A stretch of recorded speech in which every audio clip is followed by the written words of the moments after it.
Hello, dear students. I hope you are all doing well. I welcome you all at my channel Prime Math. My name is Azmat Ali, and we are discussing here your G Advanced past paper 2025. In last lecture, we discussed question number 1. In today lecture, we will start from question number 2. Question number 2 बेटा आपका probability से related है, कुछ paragraph type question है। Probability के काफ़ी concept जो हैं यहाँ पर इस क्वेश्चन में कवर किए गए हैं। Conditional probability, complement of event, independent events, इन तमाम का कॉन्सेप्ट जो है वो इस क्वेश्चन में अवेलेबल है। तो मुझे बड़ा अच्छा क्वेश्चन लगा ये। क्वेश्चन की स्टेटमेंट कुछ इस तरह है, कह रहा है कि आपके पास 3 स्टूडेंट्स हैं, S1, S2 and S3 are given a problem. 3 students को एक प्रॉब्लम दी गई है सॉल्व करने के लिए। कंसीडर द फॉलोइंग इवेंट्स, ये कुछ इवेंट्स आपको दिए गए हैं। U, पहला इवेंट U है, ये किस चीज को रिप्रेजेंट कर रहा है?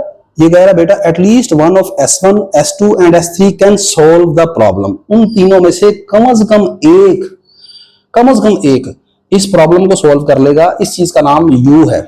एटलीस्ट वन का मतलब बच्चे क्या होता है कि उनमें से कोई एक या कोई दो या तीनों के तीनों इस प्रॉब्लम को सॉल्व कर सकते हैं।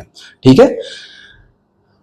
इवेंट वी इवेंट कहता है S1 can solve the problem given that neither S2 nor S3 can solve problem.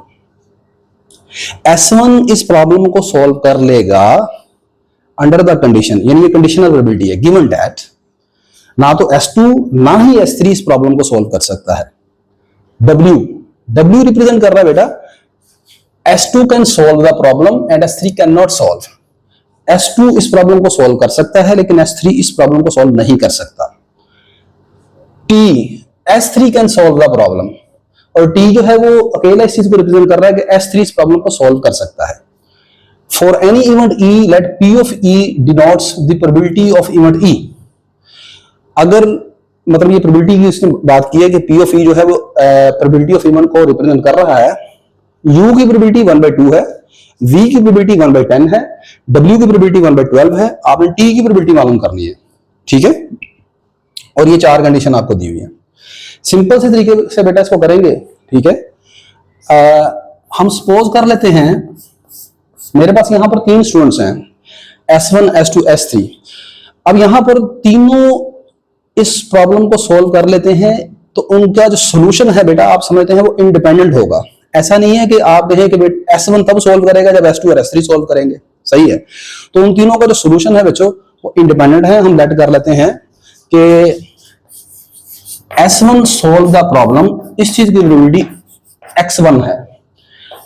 S2 solve the problem, इस बात की प्रोबेबिलिटी X2 है। और अकेला S3 इस को सॉल्व कर लेगा, उसकी प्रोबेबिलिटी X3 है। और मैंने यही मालूम करना है, that is probability of T। यही मेरा टारगेट है। S3 सॉल्व कर लेता है, इस इवेंट का नाम T है, और यही मैंने मालूम करना है, यानी मेरा काम जो है वो X3 मालूम करना है। अब आपने जो इंफॉर्मेशन गिवन है बेटा उनको इस्तेमाल करना है। पहली इंफॉर्मेशन आपको बच्चों ये गिवन है, at least one of S1, S2, S3 can solve the problem. इसका नाम U है। ठीक है। जैसे मैंने आपको शुरू में बताया कि एटलीस्ट का मतलब है कम से कम एक या एक सॉल्व करेगा, कोई एक या कोई दोनों या तीनों के तीनों। ठीक है। ऐसा नहीं है कि मतलब कोई भी सॉल्व नहीं करता। ठीक है। तो यहां पर जो एक्चुअली आपका इवेंट U है ना वो ये है। जब भी वर्ड एटलीस्ट आए तो उसका मतलब है यूनियन।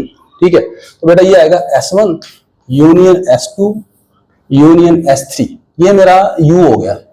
ठीक है। इसका मतलब है कि अब यहां पर आपको U की जो प्रोबेबिलिटी है ना, पहली जो वैल्यू हम इस्तेमाल करने लगे हैं, प्रोबेबिलिटी ऑफ U 1/2 है। यानी दोनों तरफ अगर आप प्रोबेबिलिटी अप्लाई कर देंगे आएगा probability of S1 union probability of S2 union probability of S3, this is equal to 1/2।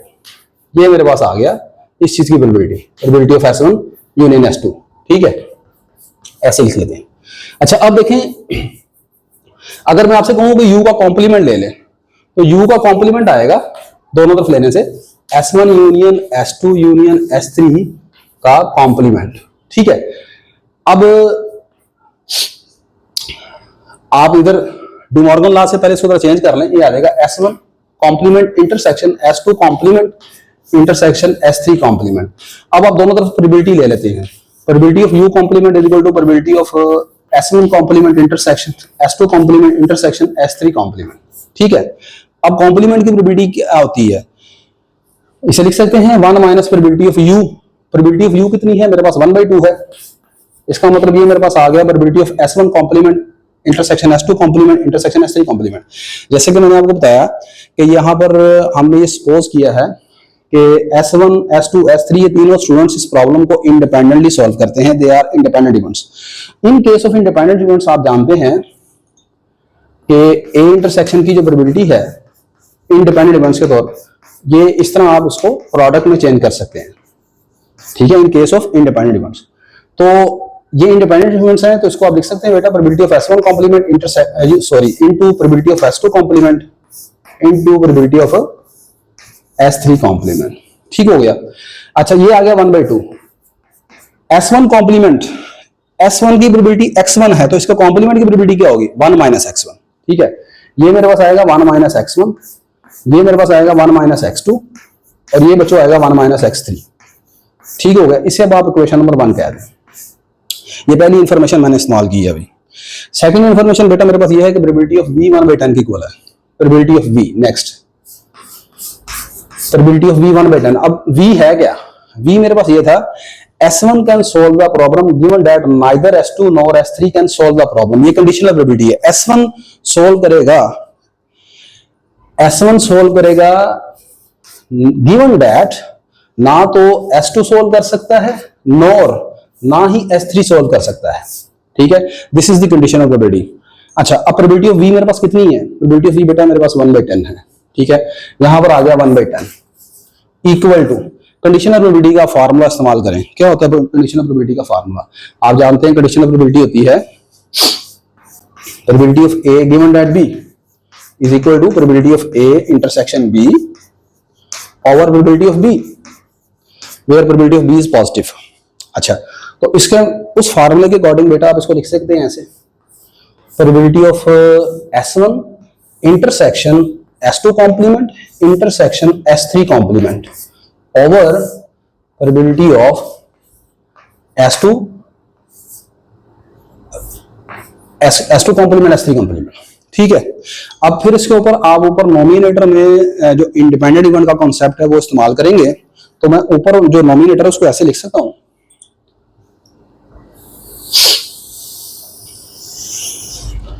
One by 10 equal to, इसको बच्चों आप लिख सकते हैं ऐसे, probability of S1 into probability of S2 complement intersection S3 complement over probability of S2 complement intersection S3 complement.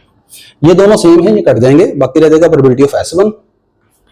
अब probability of S1 को मैंने किससे डिनोट किया है, प्रोबेबिलिटी ऑफ S1 थी मेरी x1, नहीं जी x1 की वैल्यू आ गई है मेरे पास, this is equal to x1। ये सेम है बेटा, ये कैंसिल हो जाएंगे। x1 की प्रोबेबिलिटी को, x1 का जो आंसर आया है उसे आप 1 में पुट कर दें, तो 1 पुट इन 1 इंप्लाइज ये है 1/2 इक्वल टू, जब x1 1/10 यहां पर आप पुट करेंगे ये कितना रह जाएगा 9/10। ठीक है ना, 1/10 यहां पुट करेंगे ये 9/10 रह जाएगा, 9/10 into 1 minus x2 into 1 minus x3।